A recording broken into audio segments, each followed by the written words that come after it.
Hello and welcome to this tutorial for the board game Terra Mystica. Once you know how to play it, it's actually quite easy and logical. But this is one of those games that if you haven't played it in a while, you really need to look up certain things in the rulebook again. Or maybe that's just me, I don't know. Feel free to comment. Anyway, here's how it goes. You are going to play 6 rounds, and then the game is over. Whoever has the most points wins the game. You get some points instantly, and there's a bonus scoring at the end of the game. That is depicted here on the board. After the last round is over, you get bonus points for being on these 4 tracks. You get points per track. And whoever has the biggest connected city on the board. You also get 1 point for every 3 money you still have. That's not on the board, but it still counts. So, you play 6 rounds and most points wins the game. What do you do during a round? There are 3 steps. Step 1. Receive your income. Step 2, do actions. Step 3, maybe get points and reset the board. Let's get to step 2 first, when every player does actions. What do you do when it's your turn? All the actions you can choose from are written on this handy little board that you can keep with you for the whole game. When it's your turn, you can do one of these things. You keep going round the table until all players have passed. First, up here. Turn a space on the board into a different type of ground, and then, if you want and can, you can put one of your houses on that space. Next, pay to move this token 1 space on your player mat. The cost for that is written right next to it. Then, pay to move this token up 1 space on your own player mat. The cost is also next to it. Number 4. You can upgrade one of your buildings. Number 5 is take one of your tokens that looks like this. It's called a priest. And place it somewhere on this board to go up on the tracks. Number 6. Do one of these actions on the board here. These ones, at the bottom of the main board. When you've done one, slide this marker on top of it. Number 7. Do one of the actions on your own personal spaces. Could be on your board, or on one of these bonus tiles that you took during the game, or one of these tiles that you choose before the round starts. When you've done one, slide this same marker on top of it. And finally, number 8, and that is pass. Then you are out of the round. Those are the 8 things that you can do when it's your turn. Let me elaborate a little. Going back to number 1, that was turning a space on the board into a different type of ground and then maybe placing your house on it. This is one of the reasons why this game is called Terra Mystica. On your own player mat, you can see this circle. It looks different for every player. The one on the top here is your type of soil. You can only build a house if the space on the board looks like this. If it doesn't look like this, then you better turn it into this. How do you do that? If you look on the little action board, you can see this shovel or spade. If you look at your own player mat, you can see that same shovel here. If I want to turn this land or this land into my land, it will cost me 1 shovel. If I want to turn this one or this one into my land, I first have to turn it into this, and then I can turn it into mine. So that would cost me 2 shovels. And the ones at the bottom will cost me 1, 2, 3 shovels. How much does a shovel cost? Here on the side it says I need to pay 3 cubes for 1 shovel. So action number 1 is turning your land into your own type of soil, and when you've done that, you can put a house on it if you want. Building a house also costs something. The price is right next to your houses on your player mat. Or if the ground is already exactly what it needs to be, you don't have to shovel and you just build your house. That is action number 1. I promise you the other ones take less time to explain. Action number 2. Pay the price to slide this 1 space to the right on your player mat. The price is right here next to it. This boat means you can connect your land with a building on it to a space on the other side of the river. Plus, doing this gives you points immediately. Action number 3. Pay the price to slide this token up 1 space. The price is right here. And you can guess what it's for. I told you that using a shovel costs you 3 cubes. If you slide this one up, it will cost you less. And also here, instant points.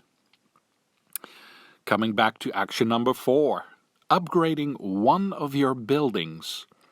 When you have a house, you can turn it into something bigger. First, you have to turn it into a church. The price for that is on your mat.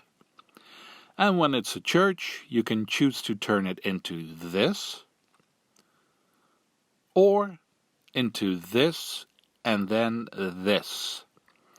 When you build the big one, it frees up a space on your mat. You can now use that for the rest of the game. When you build this one, you get to take one of the oval bonus tiles. The rulebook will explain what each tile can do for you. And when you build this one, you get a special power for the rest of the game. Also in the rulebook. So upgrading buildings does give you good stuff. Next, action number 5 again. Putting a priest on this board. Remember that at the end of the game you get points for being high up on these tracks. This is one way of moving up on the track. You take one of your priests and permanently place it on one of these spaces at the bottom. If I put it on a 2, my little token moves up 2 spaces. If I put it on a 3, I go up 3 spaces. That's all. Action number 6. Doing one of the actions that are on the game board. Here they are at the bottom. If you pay this, you get this. Pay this to get this, or this, and so on. Some of these have actions you understand. Here, get 7 money from the bank. Others don't get, others that you don't understand, you can look up in the rulebook. Just keep in mind that when you've done one of these, slide this on it to show that it can't be used again by anyone else for this round. Number 7, what was that action again? Doing one of the actions in your own space. I already told you that you can free up an action space when you build this big building. You can do that as an action now. When you've done it, place this on it. Also, you can do this oval bonus tile as an action each round, if you have it. And you also pick one of these things every round. Some of them have an action on it that you can do once. And finally, number 8 again. Pass. When you pass, maybe you get points. If so, it will say on this long tile. First, take those points. Then, put this one back and pick one for yourself for the next round. Small detail, whoever passes first becomes the first player for the next round. Take this thing. That's it. Those are all your actions. Just look at this for a reminder. Also, keep in mind that this is step 2 during a round, doing actions. Let's do step 3. When everyone has passed, you finish up the round by doing a few things. First, remember that when someone does one of the actions where you have to put this thing on it to indicate that you did it, free up all those spaces again.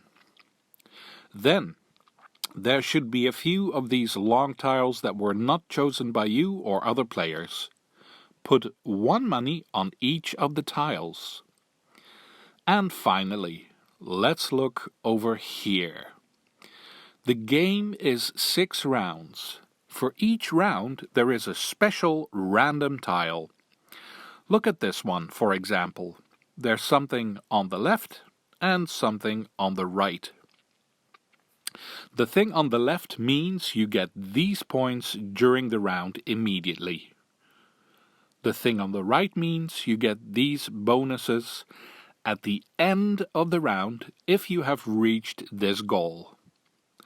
This one, for example, means during this round, whenever you build a house, you get 2 points. Then, on the right, at the end of the round, you get to put a priest into your supply if during the round you went up 4 spaces on the blue track. If you went up 8 spaces, you get 2 priests. You look at this at the end of the round to get the bonus that's on the right, then flip it over. That's the end of this round. Now time for the next round. So, a recap. Step 2 is doing actions until every player has passed. Step 3 is put 1 money on each of these long tiles that weren't chosen. Clear up all these things and do the bonus thing from the round marker. Last we have step number 1. What do you do at the start of each round? You get income. Isn't that nice? Take everything you're supposed to get. The first one is what it says on your own player mat. I built 2 houses, so that freed up these spaces. And they say I can take 2 cubes, so I take them. I built 1 church. That says I can take this. And I built 1 of these. That says I can take a priest and put it into my supply. That's my income so far. Then I took 1 of these. There's income on this as well. I get to take money, so I get some from the bank. And finally, I took 1 of these bonus tiles, the oval ones. This one happens to be one that says I get to take 1 cube from the supply at the start of each round. Everything with this hand under it means it's income at the start of every round, even round 1. So there we have it. During a round, step 1, take all your income. Step 2, do all your actions. Step 3, reset the board and maybe get some bonus stuff. All there's left is 2 important things for me to explain to you. First, let's go for the obvious one. What is this here on your player mat? You already know that sometimes during the game you have to pay with money, or with these cubes, or even a priest. But sometimes you have to pay with these little purple discs. How does that work? Well, you see space 1, space 2, and space 3. Whenever you pay with these, you can only do that with discs in space 3, only from here.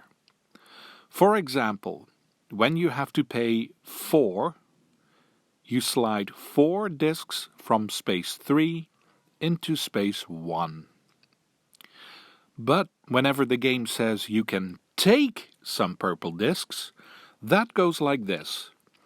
First, you have to move everything that is in space 1 to space 2. And only when space 1 is completely empty, you can start moving discs from space 2 into space 3. So you can never put new discs from here to here if there are still discs here. First, put them there, and then you can put them from there to here. When they are here, you can spend them. For example, you need them to do these actions on the board. See? Pay this to get this. So, when do you get to fill up your purple discs? First, you can get them at the start of the round. If your player mat shows a discs as income, you can slide 1 disc. Another way is, for example, this. Look here at the tracks. If your token happens to move over this, that means you can slide 2 of your purple discs up to a higher space. And finally, and this is an important one, you get to slide your purple discs up when another player builds a building next to your building. Don't forget it. A few examples. I have a house here. Player green builds a house right next to me. On my map it shows 1 purple disc next to the houses. So I get to slide 1 purple disc to a higher space. If I would have had 2 houses here, and then player green builds a house here, I would get 1 purple disc for this one, and 1 purple disc for this one. So 2. That's how this goes. Keep it in mind. If you have bigger buildings, you would get even more purple cubes. Just look at your player mat. But beware. Do you get it for free? No, you don't. If you choose to take purple cubes this way, when another player builds buildings next to you, you must go down in points on the point track. You are allowed to say that you don't want to take any, but if you do, you have to pay points back. How many points do you lose? Look it up in the rulebook. It's very easy. Last small detail on this. On your player mat, look at this and this. What these mean, please look that up. This can come in handy. And the last thing I want to share with you is a small detail. When you play Terra Mystica, at the start of the game you don't just choose a color to play with, you choose a race. Each mat has 2 sides. Choose who you want to be. Each race has their own special abilities. Feel free to read the back of the rulebook to see who does what. We are done.